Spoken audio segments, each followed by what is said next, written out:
Morning students, today class is social science class seven में social science में geography पढ़ रहे हैं। जियोग्राफी चैप्टर नंबर 5 और चैप्टर नेम है वाटर।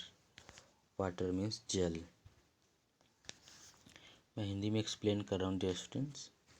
जल के बारे में सोचने पर आपके मस्तिष्क में क्या चित्र बनते हैं? आप नदी, जलप्रपात, वर्षा की रिमझिम, अपने नल के जल के बारे में सोचने लगते हैं।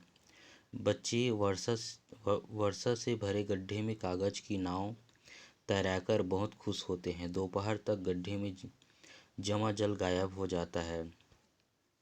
वह जल कहाँ चला जाता है? सूर्य के ताप के कारण जल वाष्पित हो जाता है। ठंडा होने पर जलवाष्प संघनित होकर बादलों का रूप ले लेता है। यहाँ से यह वर्षा हिम अथवा सहिम वृष्टि के रूप में धरती या समुद्र पर नीचे गिरता है। जिस प्रक्रम में जल लगातार अपने स्वरूप में बदलता रहता है, महासागरों, जलवायु, वायुमंडल एवं धरती के बीच चक्कर लगाता रहता है। जल को जल चक्र कहते हैं। जैसे कि पिक्चर नंबर 5.1 में आप देख रहे होंगे, हमारी पृथ्वी थलशाला के समान है, जो जल शताब्दियों पूर्व उपस्थित था, वहीं आज भी मौजूद है। जिस जल का प्रयोग आज हम हरियाणा के खेत में सिंचाई के लिए कर रहे हैं, हो सकता है कि वह सैकड़ों वर्ष पहले अमेजन नदी में बहता हो। अलवर जैसे मुख्य स्रोत नदी, ताल, सोते एवं हिम नदी, महासागरों एवं समुद्रों का जल होता है। इसमें अधिकांश नमक सोडियम क्लोराइड या खाने में उपयोग किए जाने वाला नमक होता है।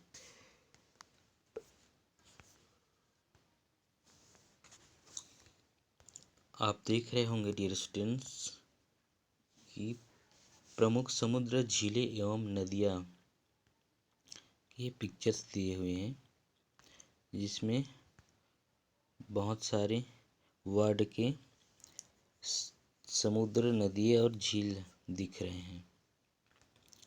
इसमें आप सबसे पहले देखेंगे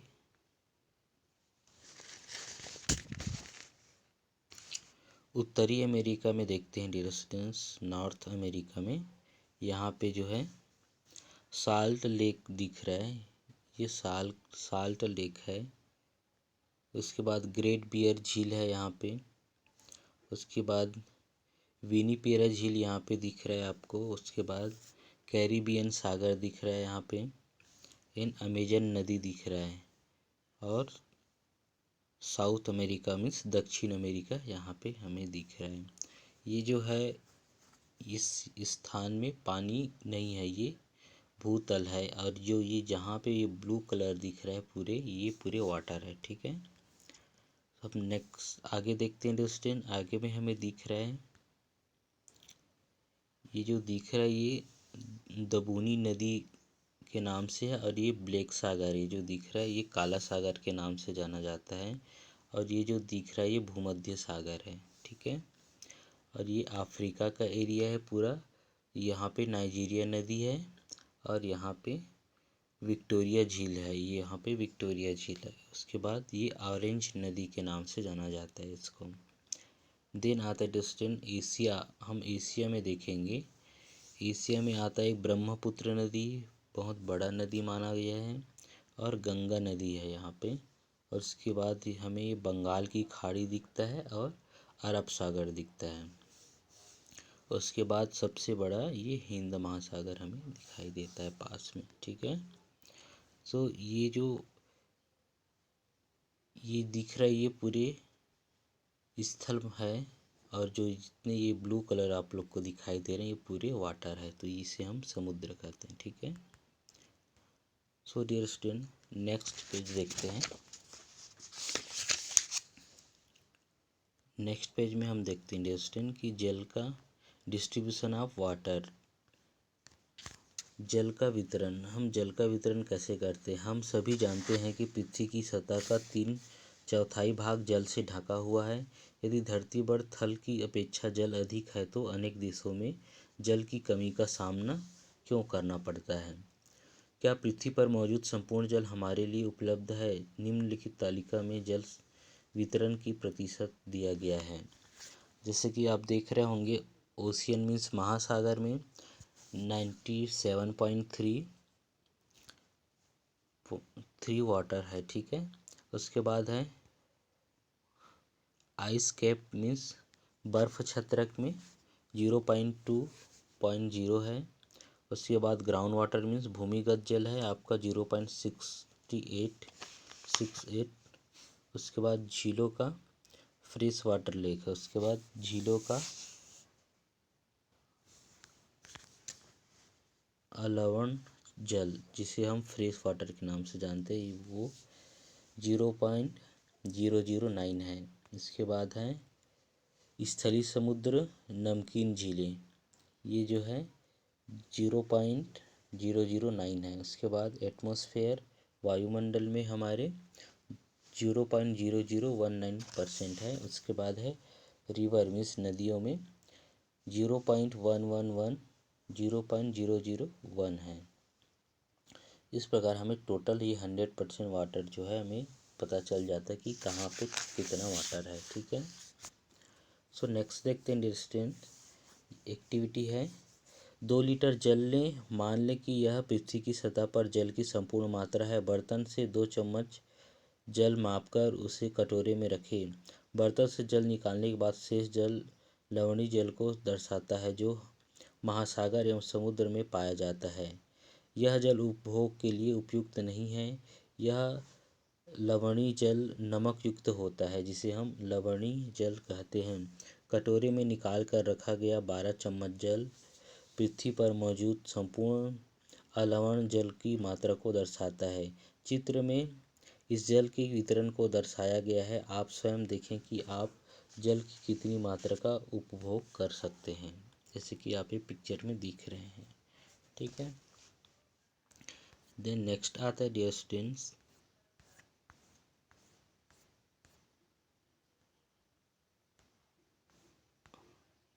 हम नेक्स्ट में देख रहे हैं ओशियन परिसंचरण, महासागरीय परिसंचरण। समुद्र तट पर नंगे पैर चलने से कुछ जादुई सी अनुभूति होती है। पुलिन पर नम बालू, ठंडी पवन, समुद्री पक्षी, वायु में लवणीय गंध एवं लहरों का संगीत, सब कुछ सम्मोहन करने वाला प्रतीत होता है। ताल एवं झील के शांत जल के विपरीत महासागरीय जल हमेशा गतिमान रहता है। यह कभी शांत नहीं रहता। महासागरों की गतियों को इस प्रकार वर्गीकृत कर सकते हैं, जैसे तरंगे, ज्वार भाटा एवं धाराएं। देन आता है स्टूडेंट तरंगे, वेव्स। समुद्र तट पर गेंद से खेलते समय जब गेंद जल में गिर जाता है तो क्या होता है? यह दृश्य बहुत ही मनोरंजक होता है कि कैसे तरंगों के साथ गेंद तट पर वापस लौट जाती है। जब महासागरीय सतह पर जल लगातार उड़ता है तो और गिरता रहता है तो इसे तरंगे कहते हैं। तो इस प्रकार ये तरंगे हम देखते हैं। देन देखते हैं डियर स्टूडेंट्स, 26 दिसंबर 2004 को हिंद महासागर में सुनामी तरंगों अथवा पोताश्रय तरंगों के कारण अत्यधिक विनाश हुआ। ये तरंगे उप भूकंप का परिणाम थी, जिनका अधिकेंद्र सुमात्रा की पश्चिम सीमा पर था। इस भूकंप की तीव्रता रिक्टर में पैमाने पर 9.0 मापी गई थी। भारतीय प्लेट बर्मा प्लेट के नीचे धंस गई थी और समुद्र तट में अकस्मात गति उत्पन्न हो गई। इस कारण यह भूकंप आया। महासागरीय तल लगभग 10 से 20 मीटर तक विस्थापित हो गया और नीचे की दिशा में झुक गया। इस विस्थापन के कारण निर्मित अंतराल को भरने के लिए विशाल मात्रा में महासागरीय जल उसी ओर बहने लगा। फलस्वरूप दक्षिण एवं दक्षिण पूर्वी एशिया के समुद्री तटों से जल हटने लगा। भारतीय प्लेट के नीचे चले जाने पर जब वापस समुद्र तट की ओर लौटा तब यह सुनामी लगभग 800 किलोमीटर घंटे की रफ्तार से आया, जिसकी तुलना व्यावसायिक वायुयानों की गति से भी ज़्यादा की जा सकती है। इसके परिणामस्वरूप स्वरूप हिंद महासागर के कुछ द्वीप महत्वपूर्ण डूब गए। भारतीय सीमा का दूर दक्षिणी बिंदु इंदिरा पॉइंट, जो अंडमान निकोबार द्वीप समूह में स्थित, पूरी तरह से डूब गया था, जैसे कि आप ये सभी पिक्चर में देख रहे हैं। देन आता है डिस्टेंट टाइड्स। टाइड्स मीन्स होता है ज्वार भाटा। दिन में 2 बार नियम से महासागरीय जल का उठना एवं गिरना ज्वार भाटा कहलाता है।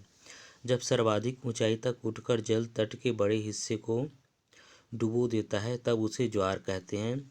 जब जल अपने निम्नतम स्तर तक आ जाता है एवं तट के पीछे चला जाता है तो उसे भाटा कहते हैं। तो डियर स्टूडेंट, ये ज्वार भाटा आप नाम सुने होंगे। देन आता है डियर स्टूडेंट, ज्वार भाटा होता कैसा है ये हम समझने की कोशिश करते हैं। ठीक है, जैसे कि आप पिक्चर में देख रहे होंगे, यहाँ पे लघु ज्वार दिखा रहा है। ये सूर्य है और ये चंद्रमा और ये पृथ्वी। ठीक है, सूर्य एवं चंद्रमा के शक्तिशाली गुरुत्वाकर्षण बल के कारण पृथ्वी की सतह पर ज्वार भाटे आते हैं। जब पृथ्वी का जल चंद्रमा के निकट होता है उस समय चंद्रमा के गुरुत्वाकर्षण बल से जल अभिकर्षित होता है, जिसके कारण उच्च ज्वार आते हैं। पूर्णिमा एवं अमावस्या के दिनों में सूर्य, चंद्रमा एवं पृथ्वी तीनों एक सिध में होते हैं और इस समय सबसे ऊंचे ज्वार उठते हैं।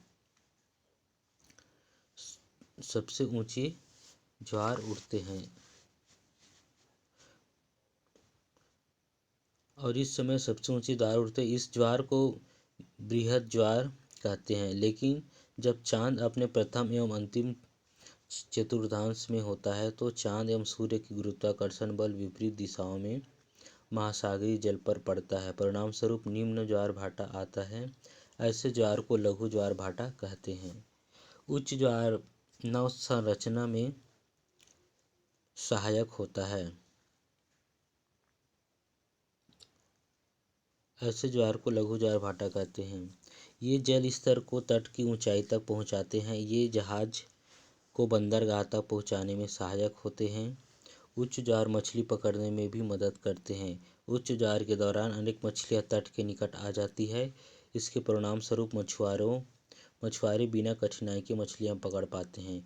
कुछ स्थानों पर ज्वार भाटे से होने वाले जल के उतार चढ़ाव का उपयोग विद्युत उत्पन्न करने के लिए भी किया जाता है। ओशियन करेंट्स, महासागरीय धाराएं। महासागरीय धाराएं निश्चित दिशा में महासागरीय सतह पर नियमित रूप से बहने वाली जल की धाराएं होती है। महासागरीय धाराएं गर्म या ठंडी हो जाती है। सामान्यतः गर्म महासागरीय धाराएं भूमध्य रेखा के निकट उत्पन्न होती है एवं ध्रुवों की ओर प्रवाहित होती है। ठंडी धाराएं ध्रुवों या उच्च अक्षांशों से उष्णकटिबंधीय या निम्न अक्षांशों की ओर प्रवाहित होती है।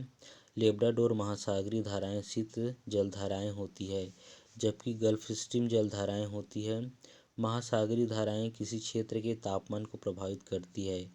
गर्म धाराओं से स्थलीय सतह का तापमान गर्म हो जाता है। जिस स्थान पर गर्म एवं शीत जलधाराएं मिलती हैं वह स्थान विश्व भर में सर्वोत्तम मत्स्य क्षेत्र माना जाता है। जापान के आसपास एवं उत्तर अमेरिका के पूर्वी तट इसके कुछ प्रमुख उदाहरण हैं।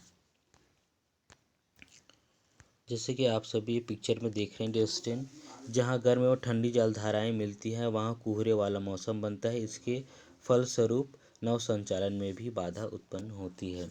सो डियर स्टूडेंट, आप सभी ने वाटर के बारे में पढ़ा, वाटर में क्या क्या चीज़ें होती हैं और वाटर के प्रमुख बड़े बड़े स्रोत कौन से हैं। ठीक है, सो चैप्टर इज डन। ओके।